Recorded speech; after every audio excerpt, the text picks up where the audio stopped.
The views and opinions of this program are those of the hosts, guests, and callers. There is substantial risk of loss in trading futures and options, which you should carefully consider prior to trading.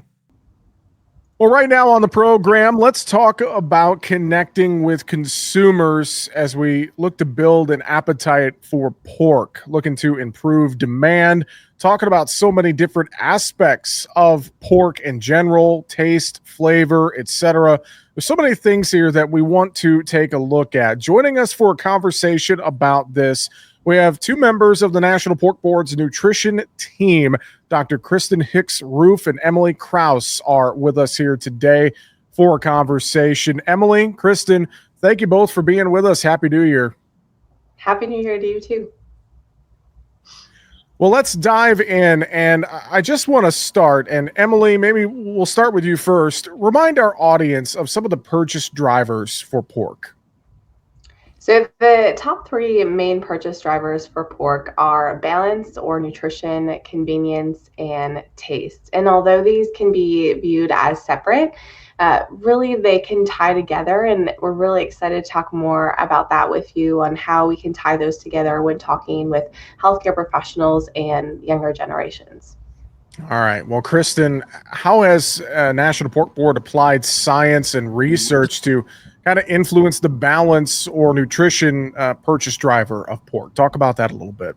Yeah, I mean, research underpins everything we do or say here at the National Pork Board. It's one of our core constructs as a checkoff program is investing in human nutrition research dollars. And so what we do is we use this research to then inform and to say the claims that we want to say when we're talking with consumers or health professionals.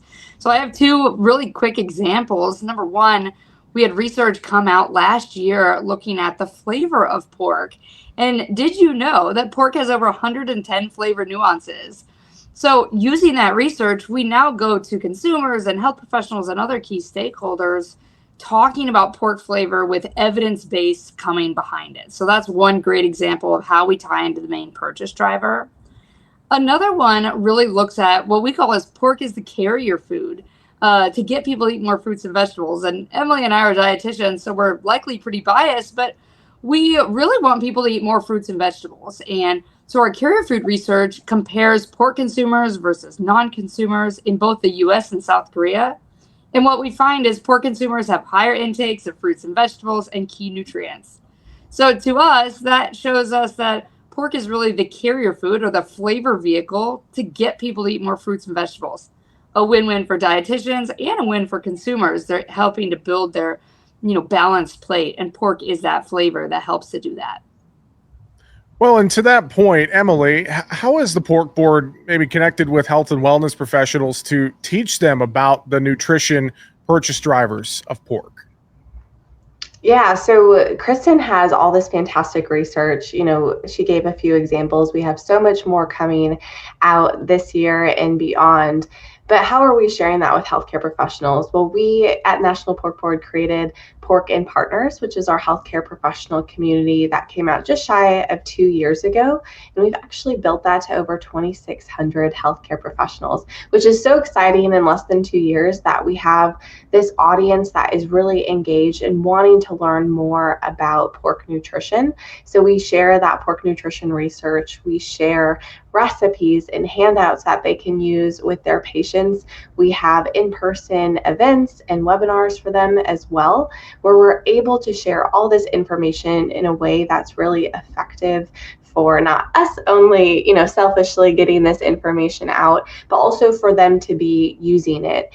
And we like to view this community as not just us telling them all this great information of pork. It's really a two-way conversation where we're getting feedback on what's working, what do they need from us. And we surveyed our community at the end of 2024, and the preliminary data is showing that webinars are a huge area of interest for our members. It's an accessible way for them to get this information. And so while we did 3 webinars last year, we're really looking to hone in on these topics that they're wanting to learn more about in the webinar form to get that information to them. So it's been a really fun couple of years in being able to have this community that is so invested and really have that conversation with them and giving them the resources they need. I think about convenience. I want to talk about that a little bit. I think just the way our world is, everyone is looking for convenience when it comes to multiple different aspects of their life. But I know that convenience doesn't need to necessarily sacrifice flavor or nutrition when it comes to our food. So maybe Emily, I'll stay with you. How has the Pork and Partners community learned to make convenient and nutritious meals to share with their clients? Well, Jesse, you said you don't think we have to sacrifice that, but I don't know if consumers are aware of that. I think it's a big misconception that we can't have convenient meals that are also nutritious and delicious, right? I think there's that misconception that they can't be all three, and that's absolutely not the case. And so that's really been something that we've been working towards and working with our healthcare professional community, because they're the ones seeing patients and clients and giving recommendations. But if those recommendations don't meet those needs of the patients, well, then they're not going to use them. So if we can help those healthcare professionals get that information out, that's huge. One of the things that Kristen and I, first and foremost, when talking about convenience, is all about cooking temperature. And I know that's not necessarily a fun thing to talk about, kind of boring. Dietitians kind of think it's fun, but really making sure that people are cooking pork to 145 followed by that 3-minute rest to have that great eating experience and be food safe. We were seeing a lot of the recommendations that healthcare professionals were giving was the old recommendations. They were outdated and people were overcooking their pork. So that's first and foremost. But one of the things that has been really fun and come into popularity over the past few years is the air fryer. And I'll give you a fun fact. You're nodding your head, Jesse. Yes, I want to see if you know this one. So actually more households in the US have air fryers than they do coffee makers. Wow. Isn't that crazy? I mean, coffee makers, it just seems like something everyone has. Well, now more households have air fryers. And so that's exactly what types of recipes that people are looking for to be able to use that. Because, and I forget the stat off the top of my head, but I know people that have air fryers use them regularly too, instead of just pushing them away in their cupboard. So how can we take advantage of that when cooking pork? One of the main focuses of research, which Kristen can talk more on flavor, is that we actually found pork tenderloin in the air fryer has the most tender and a delicious flavor than any other cut of pork in any other preparation method, which is pretty amazing that the leanest cut of pork is like that. So again, giving those recipes to our healthcare professionals. Same thing goes with the slow cooker. And the benefit of both those preparation methods is that you're getting vegetables in there too. You can easily prep pork and veggies in there. So it's a win-win for us dietitians and for the consumer. Well, Kristen, let's talk about taste and flavor a little bit more here. And I remind our audience why taste and flavor are so paramount for marketing pork to consumers. I mean, number one, Jesse, who's going to eat food that they don't like the taste and flavor of, right? So this is incredibly important and really where pork shines. I mean, pork having over 110 flavor nuances, and you see this flavor embedded in a lot of global cuisines, which I'm going to talk about in a second here. But that's a big focus of the new 2025 consumer campaign that's going to be launched, is really embracing the flavor aspect. And how do we get our consumers thinking of pork as special occasion to pork as an everyday occasion? Because pork can fit breakfast, lunch, and dinner, snacks, on the go, big family meals, individual meals. It's really a win all. So what we really try, especially with our younger consumers who are looking for tasty, convenient, and nutritious meals, is how are we accommodating what they're looking for? So if you look at any of the 2025 trends reports on the nutrition or food side, they're going to say that global flavors is one of the most trendy topics that is happening. Well, you know what is great about that is pork is one of the most consumed proteins in the world. And that's because pork really pairs with a lot of global cuisines. And so how do we bring that into the market across the United States, especially with those young consumers who we know really want to try some of those global cuisines?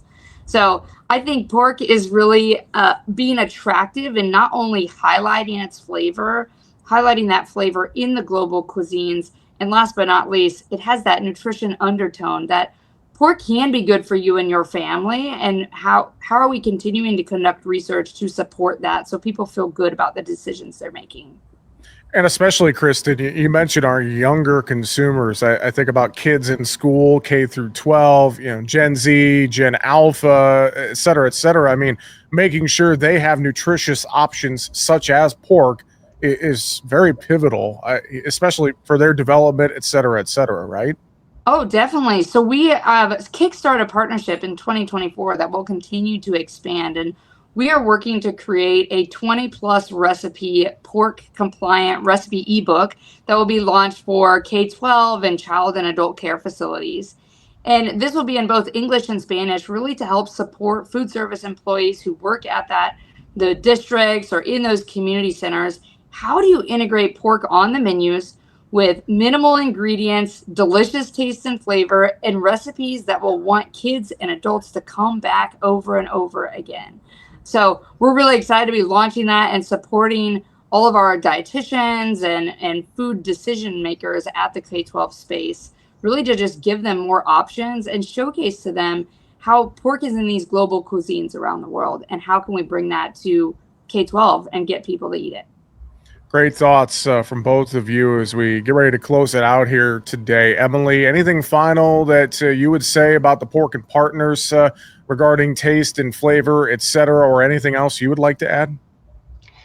Just that this idea of nutrition, convenience, and flavor is something that dietitians are really gravitating towards and loving. We always say, or you always hear that nutritious foods doesn't taste good, and that's not the case. Nutritious foods can taste great and they can be convenient, and so dietitians are gravitating towards this in the events that we've done in person, where we're getting them toward in the kitchen and cooking with pork in different preparation methods. And then on the national level, when we're at events where we're talking with dietitians, they are loving this idea, and we're really excited in 2025 to continue to expand that. Fantastic. Kristen, anything else final you would add as well? Yeah, we are, as a Checkoff organization, we invest producer dollars to make sure that we're funding human nutrition research so we can go out and communicate what we know with evidence on the role of pork in human health.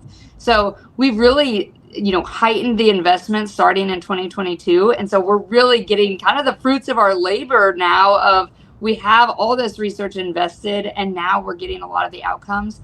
So it's been really exciting, and a lot of that will be integrated in the consumer campaign and continuing to integrate the latest and greatest nutrition research with our health professionals.